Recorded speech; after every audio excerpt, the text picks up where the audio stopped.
Hero Raj Tarun, Lavanya, Malvi, మల్హోత్రాల వివాదం రోజు రోజుకి కొత్త మలుపు తిరుగుతోంది. తాజాగా ఫిలింనగర్ పోలీస్ స్టేషన్లో లావణ్యపై హీరోయిన్ మాల్వి మల్హోత్రా ఫిర్యాదు చేశారు. తన సోదరుడికి లావణ్య అనుచిత సందేశాలను పంపుతోరని మాల్వి ఫిర్యాదులో పేర్కొంది. అలాగే తనపై తప్పుడు ప్రచారం చేస్తోందని తెలిపింది.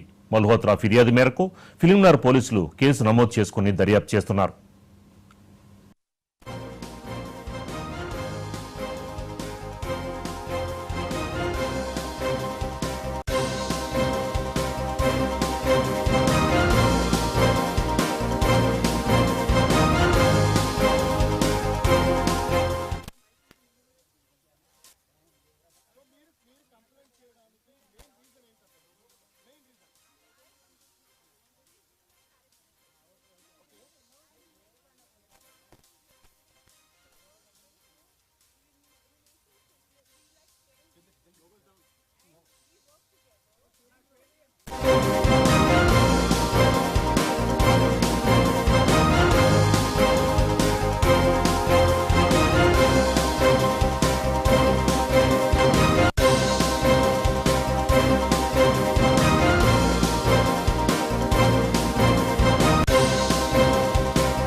హీరో రాజ్ తరుణ్, లావణ్య, మాల్వి, మల్హోత్రాల వివాదం రోజు రోజుకి మలుపు తిరుగుతోంది. దీనికి సంబంధించిన మరింత సమాచారం మా క్రైమ్ బ్యూరో చీఫ్ మధు అందిస్తారు. మధు. లావణ్య, రాజ్ తరుణ్ వీళ్ళిద్దరి వ్యవహారానికి సంబంధించి అసలు ఏం జరుగుతుంది? రైట్ నాతో పాటు లావణ్య ఉన్నారు. లావణ్య గారు, మీకు బాగా ఎవరిష్టం? నాకా మా పేరెంట్స్, రాజు. వాళ్ళందరి మీద ప్రమాణం చేసి గుండె మీద చేసుకొని ప్రమాణం చేసి చెప్పరా? నేను అడిగే ప్రతి క్వశ్చన్ కి కూడా కరెక్ట్ ఆన్సర్ నిజంగానే చెప్తాను. చెప్తాను. చెప్పండి, అదే మాట చెప్పండి. ఓకే. దేవుడి మీద, మా తల్లిదండ్రుల మీద, రాజు మీద, నా మీద, నా పిల్లల మీద ఒట్టేసి అంత నిజమే చెప్తాను. నా ఫస్ట్ క్వశ్చన్ ఏంటంటే, ఇప్పుడు ఈ రోజు మీరు వెళ్ళి కేసు పెట్టారు కదా, అక్కడ ఎఫ్ఐఆర్ కూడా అయింది కదా. ఎఫ్ఐఆర్ అయితే రాజ్ తరుణ్ మీ దగ్గరకు వస్తారా? ఎఫ్ఐఆర్ అయితే రాస్తారు నా దగ్గరకు వస్తాడు అని కాదు. వాళ్ళు చేసిన తప్పుకి వాళ్ళకి ఖచ్చితంగా శిక్ష అన్నది అయితే పడాలి కాబట్టి ఎఫ్ఐఆర్ అవుతుంది కదండి. శిక్ష కావాలా, న్యాయం కావాలా, రాజ్ తరుణ్ కాదు? ఓకే, నిజం చెప్పమన్నారు కాబట్టి కావాలి. రాజ్ తరుణ్ కోసమే నేను ఇప్పుడు ఇదంతా ఫైట్ చేస్తున్నాను, అది నిజం. ఇప్పుడు దాంట్లో ఇంకో ఇద్దరికి శిక్ష. ఎందుకంటే మాకు 1.5 year నుంచి వాళ్ళిద్దరికి ఫిజికల్ గా ఏం సుఖం దొరుకుతుందో నాకు తెలియదు, కానీ మేమైతే కడుపుకి అన్నం తినట్లేదు, మాకు మెంటల్ టార్చర్, దీని అంతటికి ఏదైతే జరిగింది. మరి నా 10 ఏళ్ల జీవితానికి ఒక ఉమెన్ వచ్చి ఇది చేస్తే ఆవిడకి ఖచ్చితంగా శిక్ష పడాలి కదా. దాంతో పాటు రాజ్ తరుణ్ కూడా మరి నాకు అన్యాయం చేసినట్టయితే రాజ్ తరుణ్ కి పడాలి. అప్పుడు మీకు ఎలా న్యాయం జరిగినట్టు? మీరేమంటూ మీరు అడిగేది ఏంటి? నాకు రాజ్ తరుణ్ లైఫ్ లాంగ్ కావాలి అంటున్నారు. మరి రాజ్ తరుణ్ కు ఇప్పుడు కేసు అయింది, జైలుకి వెళ్తారు, మళ్ళీ మీ దగ్గరికి వస్తారా? ఇప్పుడు ఒక యాక్సిడెంట్ అయింది, యాక్సిడెంట్ లో కాలు ఇరిగింది. వాడు ఇరిగిన కాలుని తీసుకురామంటే తీసుకురాలేం, కానీ వీడికి ఒళ్ళు బలిసి ఇంకో దాంతో తిరుగుతుంటే వాడిని తీసుకురాకుండా నేను రాను, నా ఇష్టం, ఈ రోజు దీన్ని తెచ్చుకున్నా, ఈ రోజు వదిలేస్తా అంటే 15 కుక్కల్ని తీసుకొచ్చి నా దగ్గరికి వేసి కుక్కను వదిలేసినంటే ఈజీగా. మీరు ఎలా రాజ్ తరుణ్ మీద ఇంకొక అమ్మాయితో తిరుగుతున్నారని ఇలా ఇలా ఇలా అలా ఒక మాట అలా గాల్లో ఎలా మాట గాల్లో అయితే అస్సలే లేదు. ఏంటి మీ దగ్గర ఉన్న సాక్ష్యం ఏంటి? మీరు ఎలా చెప్తారు? మీరు ఉండే కొన్ని రాజ్ తరుణ్ పలానా అమ్మాయితో అంటే XYZ అమ్మాయి పేరు కూడా చెప్పట్లేదు.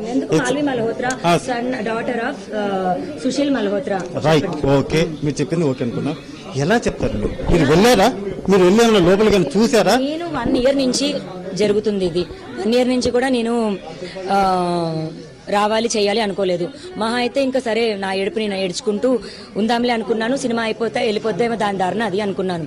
అది దాని దారిన అది పోకుండా నన్నే దారి తప్పిద్దాం అనుకుంది. అదేమైనా మామూలుగా దారి తప్పిద్దాం అనుకుంటుందా? జైలు అనింది, జైలుకి పంపింది, ప్రాణం తీస్తా అంటుంది. ఎందుకు ఊరుకోవాలి? నన్ను కనింది, అది పెంచిందా?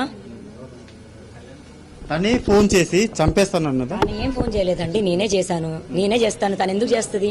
మరి తనెందుకు? మీరే వెళ్ళి అక్కడికి వెళ్ళి ఫోన్ చేసి మాట్లాడము, మళ్ళీ చంపడానికి అయితే ఇప్పుడు నేను మీకు ఫోన్ చేశాను, మీరు చంపేస్తారా? నన్ను చంపేస్తా అంటారా? లేదు. మాట్లాడతారు, నేను మాట్లాడతాను. అక్కడ ఏం జరిగింది? ఇప్పుడు మీకు రాజతరుణ్కి మధ్యలో ఆ అమ్మాయి మాత్రమే లేదు. ఆ అమ్మాయి ఇష్యూ ఒక్కటే పట్టుకొని ఉన్నారు. ఆ అమ్మాయి వచ్చింది కాబట్టే నేను దూరం అయిపోయాను, నన్ను దూరం పెట్టారు. లేదు, నన్ను దూరం పెట్టారు అని అయితే మీరు అంటున్నారు కదా. ఇప్పుడు ఆ అమ్మాయి ఏమంటుంది? మీరు చెప్తున్నది అంతా కూడా అబద్ధమని ఆమె కూడా చెప్తుంది. మరి మీరు ఎలాగైతే ఒక మహిళ, ఆమె కూడా ఒక మహిళే కదా, ఒక యువతే కదా. మరి మీరు చెప్పింది నమ్మాలా, ఆమె చెప్పింది నమ్మాలా? I feel so sorry for you. మీరు ఆవిడని చాలా నమ్ముతున్నారు. But I feel so happy. మిమ్మల్ని ఎందుకు నమ్మాలి? నన్ను నమ్మమని నేను అనట్లేదు. అంటే I feel so sorry for you అంతే. నేను గెలిచిన రోజున I feel happy for you. ఆమె ఆమె ఆమె ఆమె ఆయనతో ఉంది అని నేను మీకు ప్రూవ్ చేయాలా ఇప్పుడు?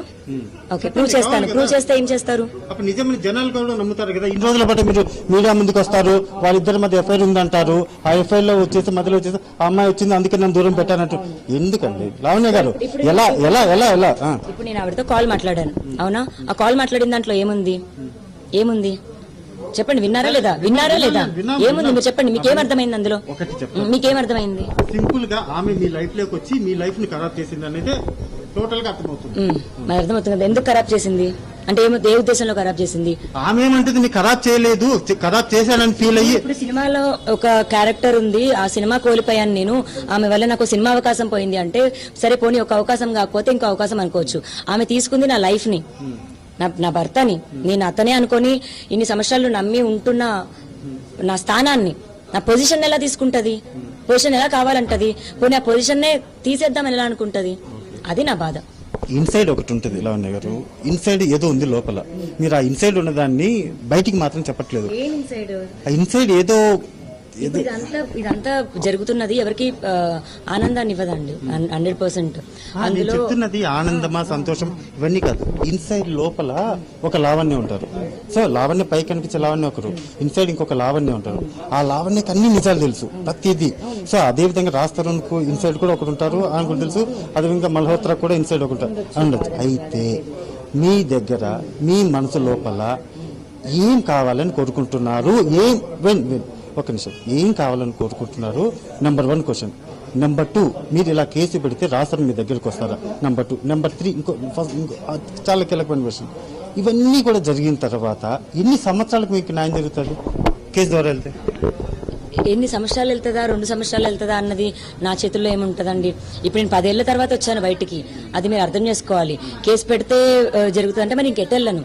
మాది లవ్ మ్యారేజ్ అవ్వడంతో లేకపోతే ఇది అవ్వడంతో నేను హిడెన్ గానే ఉన్నాను ఎప్పుడు. అండ్ నేను కూడా బయటికి రావాలి, అదే నేను కూడా బయటికి రావాలి అనుకునే మనిషిని కాదు. ఏదో ఫేమ్ కావాలి, ఫేమ్ కోసం చేసిన మనిషిని కాదు. నేను చూసుకుంటున్న నా చిన్న ప్రపంచంలో నేను ఉన్నాను. ఆ ప్రపంచంలో అతను లేకపోయినప్పుడు ఎటు వెళ్ళను? ఏ పెద్దోడి దగ్గరికి వెళ్ళను? మనకి జనాలకి సంరక్షణ కోసమో జనాలకి ప్రాబ్లం తీర్చే వాళ్ళు ఎవరున్నారు? పోలీసులు. నేను అక్కడికే వెళ్ళాను నిజంగా. మొన్నటి వరకు మీకు అన్ని రాస్తారు అని చూసుకున్నారు కదా, మరి ఇప్పుడు ఎవరు చూసుకుంటున్నారు? మీకు 2 months నుంచి ఏం ఎవరు చూసుకోవట్లేదండి ఎవరిని. నేనే హ్యాండ్ లోన్ తీసుకున్నాను కొంచెం. సో నేను కేసు పెట్టాను లేదా ప్రాసెస్ అంతా జరుగుతుంది కాబట్టి నేను ఇవ్వను అని అన్నాడు రాజు. అతనికి నచ్చినట్టుగా చేస్తే తను మెయింటెనెన్స్ ఇస్తాను, లేకపోతే ఇవ్వను అన్నాడు. ఈవెన్ దో మాకు తినడానికి లేకపోయినా సరే నేను బయటకు వచ్చి ఫైట్ చేస్తున్నాను తప్ప ఓకే సరే కొన్ని మెయింటెనెన్స్ కోసమైనా తీసుకుందాంలే అని అయితే లేను. నేను అలా ఉండను, ఎక్కడి దాకా వెళ్తాను నాకు చేసిన అన్యాయానికి. స్టార్టింగ్ లో ప్రమాణం చేశారు అన్ని నిజాలే చెప్తానని. స్ట్రైట్ ఒక క్వశ్చన్, రాజతరుణ్కి మల్హోత్రాకి అఫైర్ ఉంది, వాళ్ళిద్దరు సెక్సువల్ గానో లేకపోతే పెళ్లి ఏదన్నా కానివ్వండి, A to Z A relation అయినా సరే ఉంది అనడానికి మీరు మాటల్లో అయినా సాక్ష్యం రూపంలో అయినా సరే ఏమైనా మీ దగ్గర ఉన్నాయా? 100% ఉన్నాయండి, అన్నీ ఉన్నాయి. వాళ్ళు మాట్లాడుతున్న కాల్ నుంచి, వాళ్ళు మాట్లాడే టెక్స్ట్ నుంచి, ఇక్కడి నుంచి అతను ఫ్లైట్ వెళ్తే ఫ్లైట్ దిగి కారు బుక్ చేసుకుంటే కారు, అక్కడికి వెళ్ళిన తర్వాత గేట్ ఎంట్రీ, అక్కడిది వాడు ఇక్కడ ఆమె హైదరాబాద్ వస్తే ఆమె గేట్ ఎంట్రీ వెళ్ళిన తర్వాత ఆకలేస్తుంది కదండి, ఆవిడేం వండి పెట్టే క్యారెక్టర్ కాదు. మరి స్విగ్గీ పెట్టుకోవాలి లేకపోతే ఇంకేదో అది ఆ ట్రాన్సాక్షన్ జరిగితే బ్యాంక్ది అని డీటెయిల్ ఓపెన్ గానే చెప్పేస్తున్నా. మరి నేను ఎందుకంటే అది రోడ్డుకి ఇచ్చారు ఇప్పుడు బ్యాంక్ది, దాని తర్వాత మళ్ళీ రిటర్న్ వస్తాడు కదా. అవును, అందుకే ప్రమాణం అంత డీటెయిల్ గా చెప్తున్నాను. మరి ఫ్లైట్ లో రావాలి, ఆ ఫ్లైట్ టికెట్ ఇక్కడికి మళ్ళీ మా తమ్ముడికి మెసేజ్ చేస్తాడు వచ్చి పిక్ చేసుకోరా అని, దాంతో సహా అన్నీ ఉన్నాయి. అన్నీ ఉన్నాయి. ఇవన్నీ చేస్తే వాళ్ళిద్దరి మీద ఇల్లీగల్ ఉన్నట్ట. ఇప్పుడు వాళ్ళు ఏమంటున్నారు, మేము సినిమా కోస్టార్స్ మాత్రమే, సినిమా అయిపోయి సంవత్సరం అయింది, సినిమా అయిపోయి సంవత్సరం నుంచి ఏంటి వాళ్ళు చేసేది? ఎందుకు వెళ్తున్నారు? కాఫీ తాగడానికి వెళ్తున్నాడు ఇక్కడి నుంచి చెన్నై. ఉండొచ్చేమో, లంచ్ చేయడానికి ఉండొచ్చు, కాఫీ ఉండొచ్చు కదా. ఇప్పుడు ఇల్లీగల్ అఫైర్ ఒక్కటే ఉంది అని పేరొద్దు అంటాడు. సో మాల్వి కోసం నేను చెన్నై వెళ్ళానని చెప్పానండి. మరి ఇప్పుడు మీది ఇక్కడ, రాజ్ తరుణ్ అక్కడ, మల్హోత్రా ఇక్కడ. సో ముగ్గురు వ్యక్తులు కదా, ముగ్గురు వ్యక్తులలో ఇద్దరి మాట నమ్ముతారా, ఒకటి మాట నమ్ముతారా? ఒక నిమిషం, ఇద్దరిలో కూడా ఒక లేడీ కూడా ఉన్నారు కదా. ఇప్పుడు వాళ్ళిద్దరూ జంట అయినప్పుడు ఇద్దరా ఒకటా? కూడా ఒకప్పుడు జంటే కదా. ఒక నిమిషం, ఇప్పుడు వాళ్ళిద్దరూ కలిసి ఆడుతున్నప్పుడు, కలిసి ఒక మాట మీద ఉన్నప్పుడు వాళ్ళిద్దరు ఒకదాని మీద ఉన్నట్టు మీరు ముగ్గురుగా కన్సిడర్ చేయొద్దు. వాళ్ళది విడగొట్టాలి, ఇతను ఇక్కడ పెట్టండి, ఇది ఇట వద్ది, దాన్ని అటు బట్టలు తద్దుకొని ముంబై వెళ్ళమనండి, బాగుంటది. నేను మరి మీరు ఓకే నిజం అడిగారు, నిజం రాబట్టాలని ట్రై చేయొచ్చు, కాదనట్లేదు. మరి పిచ్చిగా అయితే రావట్లేదు. మరి నేను నా పిచ్చిగా నేను ఫైట్ చేయట్లేదు, లేనిది ఫైట్ చేయట్లేదు. 100% వాళ్ళకు ఉంది, 100% వాళ్ళకు ఉంది. సరే వాళ్ళు కాఫీ తాగడానికి వెళ్ళుండొచ్చు, ఒకసారి 2 సార్లు 10 సార్లు అయినా వదిలేసేదాన్ని. ఈ పొద్దున ఇక్కడి నుంచి వెళ్ళి నెక్స్ట్ డే పొద్దునకో లేకపోతే రాత్రికో ఒక 50,000 ఒక్క రోజు ఖర్చు పెట్టే అంత స్తోమత ఉన్న మనుషుల మూమింగ్ కాదు. అతను ఎక్కడి నుంచి వచ్చాడో గుర్తుపెట్టుకోవాల్సిన ఇది ఉంటది. గ్రౌండ్ నుంచే వచ్చాం. ఆ 50,000 దాపెట్టుకుంటే అతనికి రేపు పొద్దున ఉంటది. ఈవిడ ఖర్చు పెట్టామా ఇదా అదా అని వెళ్ళిపోతే అతనికి ఫ్యూచర్ ఏమి ఉండదు. పోనీ ఆవిడ పెళ్లి చేసుకునే రకమా, పోనీ ఇదే అయితే వాడితో అలా చేయించదు రాజుతో. సింపుల్ గా మనిషిని వాడుకుంటుందా, మనిషిని పిచ్చోని చేస్తుందా అవి తెలుస్తాయి. నిజంగా రాజుతో అమ్మాయితో సంతోషంగా ఉంటాడు అన్న పాయింట్ నాకు అనిపించి ఉంటే నేను వెళ్ళిపోయేదాన్ని. నేను ఆడదాన్ని, నాకు ఒక ఆడది ప్రేమిస్తుందా ఏం చేస్తుందా అన్న నాకు తెలుస్తుంది. 100% ఆ అమ్మాయి మ్యానిపులేషన్స్ కానీ అన్ని తెలుసు. అండ్ అదే ముంబైలో యోగేష్ అనే ప్రొడ్యూసర్ పైన కేసు పెట్టింది. 4.5 years నుంచి అతను జైల్లోనే ఉన్నాడు. అదే నా పైన ఛాలెంజ్ చేసింది. 45 days నేను ఉండొచ్చాను. అదే విడగొడతాననింది, అదే తీసుకెళ్ళింది. పోనీ అఫేర్స్ ఉన్నా సరే అబాండనింగ్ చేయొద్దు. నేను సరే డ్రగ్ కేసే ఇదయ్యాను. నన్ను మహా అయితే నేను విక్టిమ్ ఏదో అయితే నన్ను తీసుకెళ్లి రిహాబ్ చాలా జరిగాయండి. నేను ఏది ఇప్పుడు దాకా బయటకు పెట్టలేదు. వాడు రోజుకోటి వదలమనంటే నేను 10 వదులుతాను. నన్ను తీసుకెళ్లి రిహాబ్ లోనో ఇంకెక్కడనో జాయిన్ చేయడమో లేకపోతే నాకు పిచ్చి అయితే మెంటల్ హాస్పిటల్ జాయిన్ చేయమనండి. వీడు దాంతో తిరగడానికి, దాన్ని పెళ్లి చేసుకోవడానికి అమ్మాయి వాళ్ళ డాడీ దగ్గరికి వెళ్ళి దానికి పిచ్చి అని చెప్తాడు. నేను క్యారెక్టర్లెస్ ఉమెన్ ని, నేను డ్రగ్స్ తీసుకుంటాను, నేను బూతులు మాట్లాడుతున్నాను. వాడు మాత్రం పత్తి గింజ, ఆవిడ మాత్రం పత్తి గింజ. ఇంక ఇలా ఉంటుంది. 10 సంవత్సరాల ప్రేమ. ఇంకా పెట్టుకుంటా అంటే పెట్టుకోండి, తమ్నేల్స్ ఏం పెట్టుకుంటారో, ఇదిగోండి ఇలా మాట్లాడిన అవన్నీ అని పెట్టుకుని నాకు ఇంకా బాధ అయిపోయింది. ఇంకా నేను అరిచి నా గొంతు కూడా పోయింది. 10 సంవత్సరాల మీ ప్రేమ కాదని 10 నెలల ఆ ప్రేమ ఎందుకు స్వీట్ అయింది రాస్తారు? మరి అతన్ని అడగండి అక్కడ ఏమంత స్వీట్నెస్ ఉందో. అంటే మిమ్మల్ని కాదనుకోవడానికి కారణం కూడా మీరు కూడా ఒకటి కారణమై ఉంటారు కదా. ఎవరికి? నన్ను కాదనుకోవడానికా? ఎప్పటి నుంచి కాదనుకున్నాడంట అతను నన్ను? అతను అడగాలి, అది మీరు. లేదు అతను నన్ను ఎప్పుడు అతను మిమ్మల్ని దూరం పెట్టారు అంటే ఆ దూరం పెట్టిన ఒక యువతిగా మీకు అర్థమైపోతుంది, అమ్మో నన్ను దూరం పెట్టాడు. నేను రియాక్ట్ అయ్యే పద్ధతిని బట్టి ఉంటుంది. ఇప్పుడు వాడితో పాటు వాడికి నచ్చినట్టుగా ఆ పిల్ల నడుచుకుంటే తన ఫ్రెండ్ కాదు, నువ్వు లావణ్య చేసింది అన్యాయమే నిజంగా అని, లేదా ఆ పిల్ల ఆంటీ అయితే రాజుతో ఆమెతో ఉంటాడు అనుకుంటున్నారే మీరు? నేను యాంటీ అవుతున్నాను రాజ్కి, అందుకు ప్రాబ్లం లేదురా. నువ్వు ఎలా ఉన్నా తిరుగు, నేను ఏమీ యాంటీ అవ్వను, నేను మంచిగానే ఉంటే రాస్తాను, నేనేం ప్రాబ్లం అవ్వను. ఇంకొక ప్రమాణం అంటే ఆల్రెడీ ప్రమాణమే చేశాను. ఇంకొకటి చేసి పెట్టుకుని ఒక్కసారి ఒక క్వశ్చన్ అడుగుతాం మిమ్మల్ని. సింపుల్ గా ఏంటంటే, మీకు డ్రగ్స్ అలవాటు ఉందా లేదా? నాకు అసలు ఇప్పుడు తీసుకోకపోయినా లేదు, మీ పాకెట్ లో ఇందాక ఉంది, అది ఇస్తే నేను చేస్తాను. ఇవ్వండి, ఇవ్వండి. ఎంతసేపు పెట్టుకుంటారు అసలు? అక్కడ మీరు కట్ట చెప్తే ముగ్గురం కలిసి కూర్చొని చేద్దాం. అయితే మరి ఎందుకని రాస్తారు మీకు డ్రగ్స్ అలవాటు ఉంది? మంచిదని వదిలేస్తా అంటే ఎవడు ఊరుకుంటాడు? మంచిదని వదిలేస్తా అంటే ఎవడు ఊరుకుంటాడండి చెప్పండి? ఒక అభాండం మీ మీద వేసేసి మిమ్మల్ని దూరం చేసుకోవాలని మల్హోత్రాకు దగ్గర అవడానికి మిమ్మల్ని ఈ విధంగా చేశారు. కానీ ఇప్పుడు డ్రగ్స్ అలవాటే ఉంది, నేను వాడిని పెట్టుకొని నేను డ్రగ్స్ ఇంట్లో చేస్తున్నాను అన్నప్పుడు మరి వాడికి అది మంచి విషయమే కదా వదిలించుకోవడానికి. పంపించేశారు నన్ను పోలీసులు, వాళ్ళని అడగండి. మీకేం తెలియదు తెలియదు నాకు అసలు దాని అమాయకులు మీద కేసు వేస్తారా? దేని మీద మరి కాష్ అదే కదా, కాష్ అదే కదా. మీకు మెడికల్ టెస్ట్ చేయలేదు, చేయించాలి కదా, చేయలేదు.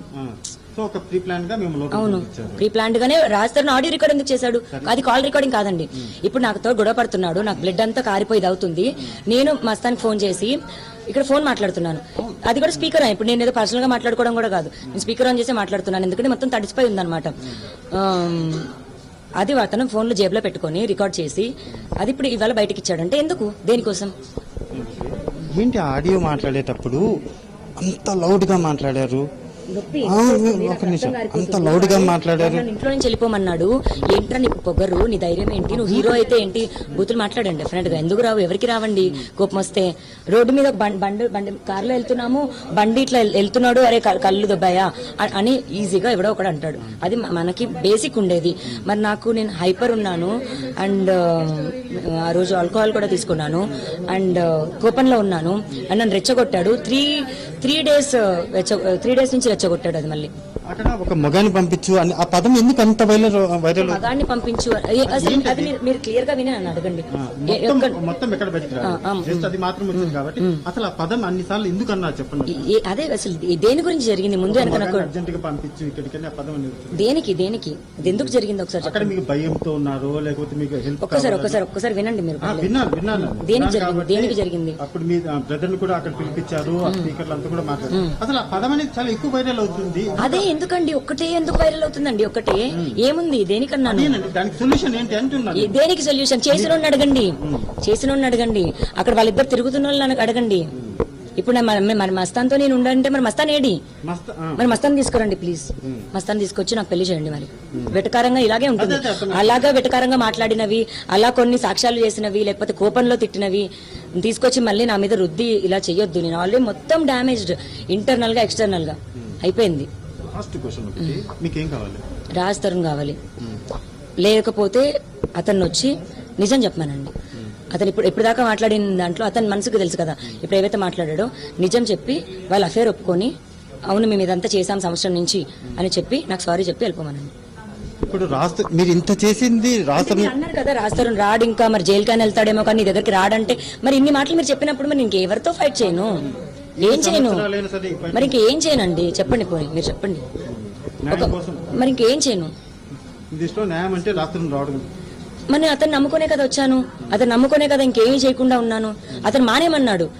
షార్ట్ ఫిల్మ్స్ మేమంతా చేసుకున్న టైంలో మరి నాకు కూడా ఏదో దారి ఉండేది. అతనికి వద్దన్నాడు, నాకు నచ్చదు అన్నాడు, తనకి నార్మల్ హౌస్ వైఫ్ గా ఉండే అమ్మాయి కావాలన్నాడు. నేను అలాగే ఉన్నాను, సింపుల్ గానే నార్మల్ అమ్మాయినే. మీరు చెప్పినట్టు విన్నారు, రాస్తారు ఏం చెప్పారో అదంతా కూడా మీరు విన్నారు. షార్ట్ ఫిల్మ్స్ వద్దన్నాడు, మీరు చేయలేదు. హౌస్ వైఫ్ గా ఉండమన్నారు, మీరు అలానే ఉన్నారు. ఇంట్లో వంట చేస్తూ ఉన్నారు. సినిమా షూటింగ్ వెళ్ళేసి వస్తే మీరు కూడా ఆయనకి ఏం కావాలో చేస్తూ వచ్చారు. ఇవన్నీ చేసిన తర్వాత కూడా ఎందుకని మిమ్మల్ని వదిలిపెట్టారు? Malvi Malhotra, daughter of Sushil Malhotra. నాకు పిచ్చి లేదు, నాకు చాలా క్లారిటీగా ఉంది. నేను డ్రగ్స్ లో లేను, మైకం ఎక్కి మాట్లాడట్లేదు, చాలా క్లారిటీగా ఉన్నాను. నా ఎవిడెన్సెస్ నేను తీసుకునే మాట్లాడుతున్నాను. దయచేసి నన్ను అర్థం చేసుకోండి. మీరు కూడా చాలా రెచ్చగొట్టడానికి ట్రై చేశారు, చాలా బాగుంది. కాకపోతే నేను ఫన్నీ వేలో తీసుకుంటాను. Thank you so much. ఖచ్చితంగా మీకు న్యాయం జరగాలని డెఫినెట్ గా కోరుకుంటున్నాను. ఖచ్చితంగా జరుగుతుంది కూడా. రైట్, ఇది రాజు ఇక్కడ ఉన్నటువంటి situation. Right, thank you Madhu.